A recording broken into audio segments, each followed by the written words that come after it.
এইখন হৈছে ওদালগুৰি জিলাৰ বালিপাৰাৰ এখন বানে ধোৱা পথাৰ আৰু নোৱা নদীৰ বলিয়া বানে এই পথাৰখনৰ যি আশা ভৰসা সেই আশা ভৰসাক নিমুখতে ছাৰখাৰ কৰি পেলালে সঁচাকৈ ক'ব লাগিব যে এই বলিয়া বানৰ ফলশ্ৰুতিত যি মথাউৰি আছিলে সেই মথাউৰি সম্পূৰ্ণৰূপে ভাগি যোৱাৰ ফলশ্ৰুতিত এই অঞ্চল প্লাবিত হৈ পৰিছে আৰু কলাইগাঁও ৰাজহ চক্ৰৰ অন্তৰ্গত এইখন হৈছে বালিপাৰা পথাৰ আৰু নোৱা নদীৰ যি এটা মথাউৰি আছিলে সেই মথাউৰিৰ কেৱল এতিয়া অকণমান অৱশিষ্ট থকাৰ বাহিৰে ইয়াত যি মথাউৰি আছিলে সেই মথাউৰিটো এটা নাই বুলি ক'ব লাগিব কাৰণ এই নোৱা নদীৰ বলিয়া বানে এই মথাউৰিটো সম্পূৰ্ণৰূপে ছিগি পেলালে যাৰ ফলশ্ৰুতিত এই অঞ্চলৰ কৃষিভূমি সম্পূৰ্ণৰূপে প্লাবিত হৈ পৰিল আৰু ইয়াৰ যি কৃষি কৰ্ম আছিলে এতিয়া সম্পূৰ্ণ বালি আৰু পলসৰ তলত এই মুহূৰ্তত আচলতে এই কৃষকসকলে মূৰে কপালে হাত দিবলগীয়া পৰিৱেশ আমি ধাৰাবাহিকভাৱে এই কলাইগাঁও ৰাজহ চক্ৰৰ অন্তৰ্গত যিসমূহ প্লাবিত অঞ্চল সেই প্লাবিত অঞ্চলৰ আমি বাতৰি পৰিৱেশন কৰি আহিছোঁ আৰু আজি আমি এয়া ওদালগুৰি জিলাৰ বালিপাৰাত আহি উপস্থিত আছোঁ একাংশ কৃষকৰ সৈতে মোৰ লগত কথা পাতিবৰ কাৰণে মই যত্ন কৰিম তেওঁলোকৰ সৈতে বান প্ৰতি বছৰতে আপোনালোকৰ ইয়াত আহে এইবাৰ কিমান মানুহ এইবাৰ ক্ষতিগ্ৰস্ত হৈছে এইবাৰ বহু মানুহ হৈছে মোটামুটি 1000 মানুহ ধৰক 1000 মানুহ ক্ষতি হৈছে হয় হয় এই মথাউৰিটো কেতিয়া নিৰ্মাণ কৰিছিলে এইটো মথাউৰি আজি 3-4 বছৰমান আগত কৰিছিল এইবাৰ কোনো মেৰামতি নহ'ল এইবাৰ মেৰামতি একো হোৱা নাই হয় আপোনালোকে বিভাগীয় কৰ্তৃপক্ষক কিবা অনুৰোধ কৰিছিল নে যে মথাউৰিটো নিৰ্মাণ কৰাৰ ক্ষেত্ৰত প্ৰতি বছৰে বছৰে কৰা হয় আপোনালোকৰ জৰিয়তে কৰা হৈছিল যোৱা বছৰো আপোনালোকৰ জৰিয়তে কৰা হৈছিল এই নদীৰ পাৰত আহি আপোনালোকক কোৱা হৈছিল তাৰপিছতো আহি মানে MLA মিনিষ্টাৰ আহি চাই কৰি দিম বুলি কৈ থাকিলে সেনেকৈ এতিয়া কিমান কৃষিভূমি আপোনালোকে এইবাৰ ৰুইছিলে এইবাৰ এতিয়া এইবিলাকতো ৰোৱা বহুত আছিল মোটামুটি 1000 বিঘামান মাটি মাৰা গৈছে গোটেই এতিয়াতো আপোনালোকৰ নতুনকৈ কঠীয়া বা এইবিলাকো নাপাব কঠীয়াটো নাহে এতিয়া কঠীয়া পাবনে নাই আগে ৰুই দিলোঁ ৰুই দিয়াৰ পিছত মাৰা গ'ল যোৱাৰ পিছত এতিয়া কঠীয়া পাবনে নাই এতিয়া মাটি এনেকৈ পৰি থাকিব এতিয়া এগ্ৰিকালচাৰ ডিপাৰ্টমেণ্টৰ বা কোনোবা এইবিলাক মানুহ আহিছেনে নাই বা আহা কাকো গম পোৱা নাই আপোনালোকক অন্যান্য কিবা সা সুবিধা দিছে সুবিধা পোৱা নাই এই বানপানী বুলি কিবা ৰিলিফ হওক কিবা হওক অন্য কিবা হওক একোৱেই পোৱা নাই আমি একো পোৱা নাই আপুনি গম পাইছেনে যে এইবাৰ 50 লাখ টকা এইবাৰ বানে যিসমূহক মানুহ ক্ষতিগ্ৰস্ত কৰিলে তেওঁলোকৰ উন্নয়নৰ কাৰণে বা ক্ষতিপূৰণৰ কাৰণে 50 লাখ টকা দিছে এই ধৰণৰ এতিয়া সুবিধা আপোনালোকক দিছে নে নাই এনেই বাতৰিত ওদালগুৰি সমষ্টিত দিয়া বুলি ডিষ্ট্ৰিক্টত দিয়া বুলি গম পাইছোঁ কিন্তু দিবনে নাই সেইটো আৰু দেনৱালাগিলাকেহে গম পাব ঘৰবাৰীৰ অৱস্থা কেনেকুৱা হৈছে ঘৰবাৰীটো মোৰ ঘৰত এই থকা ঘৰৰ ভিতৰত আঁঠুৰ ওপৰত পানী মোৰ থকা ঘৰৰ ভিতৰত অঁ তাৰমানে যিদিনা পানী উঠিছে সেইদিনা দিনভৰ আকৌ খোৱা লোৱাই নাই এতিয়া আপোনাৰ কিমান কৃষিভূমি এইবাৰ নৈৰ বুকুত মোটামুটি 2 বিঘামান গৈছে মোৰ লগত কিছু সংখ্যক ব্যক্তি আছে মই তেওঁৰ পৰা জানিব বিচাৰিম দাদা আপোনাৰ কিমান কৃষিভূমি এইবাৰ নৈৰ বুকুত এনেকৈ পোত খালে এইবাৰ মোৰ 4 বিঘা গৈছে 4 বিঘা হয় এইটোতো একদম বালি এইটো ৰুব নোৱাৰি এইটো ৰুই উঠিলোঁ হয় কিমান তললৈকে বালি সোমাইছে এতিয়া এই আঁঠুৰ ওপৰ হৈ যায়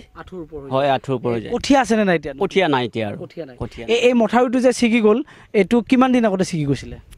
এইটো ছিঙিছিল অলপ এনেকুৱাকৈ ছিঙিছিল কিন্তু এইবাৰ এই আগৰ বান্ধি গোটেই ভাঙি লৈ গৈছে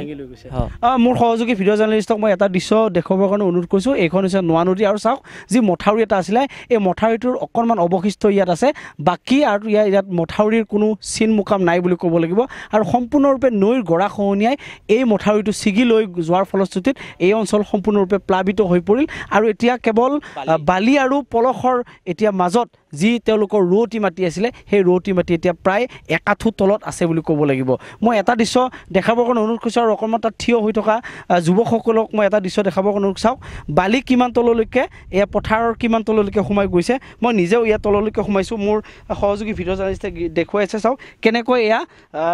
বোকাৰ তলত আমি সোমাবলগীয়া হৈছে চাওক এটা কিমান কৰুণ দৃশ্য ইয়াৰ তলত কৃষিভূমি আছিলে আৰু ইয়াত যে খেতি কৰিব পাৰিব এতিয়া তাৰ আচলতে কোনো সম্ভাৱনা নোহোৱা হৈ পৰিছে চৰকাৰখনে যিমানেই ঢাকঢোল নবজাওক কিয় কিন্তু আচলতে বাস্তৱ দিশত আচলতে যে কোনো পদক্ষেপ গ্ৰহণ কৰিব পৰা নাই এই বানপানী ৰোধৰ ক্ষেত্ৰত সেয়া এক প্ৰমাণ চাওক এয়া যুৱকসকল তললৈকে সোমাই পৰিছে আৰু যেতিয়া বান আহাৰ লগে লগে কিন্তু এনেকৈ পলস আৰু বালিয়ে সম্পূৰ্ণৰূপে পুতি পেলায় কি ক'ব খুৰা আপোনাৰ কিমান মাটি এইবাৰ গৈছে মোৰ 5-6 বিঘামান গৈছে আৰু 10 বিঘা গৈছে যেতিয়া হয়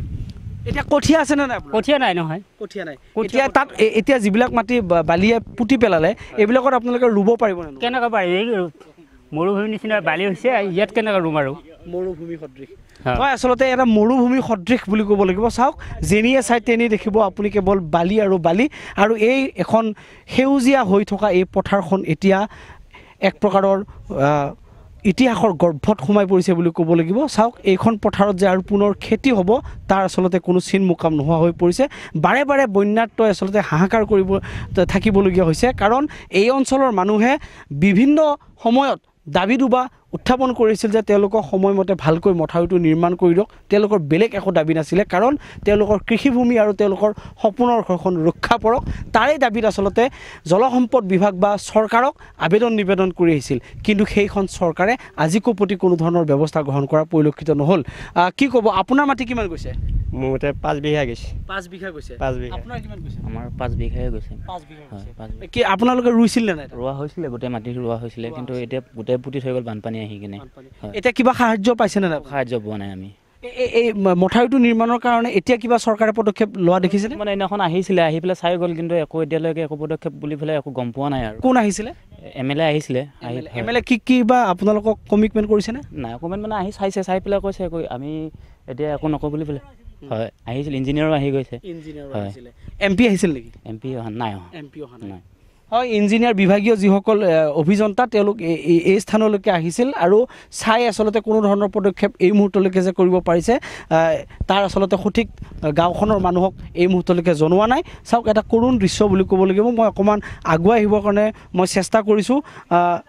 আচলতে এয়া কেৱল পলসে আৰু বালিয়ে পুতি থোৱা এটা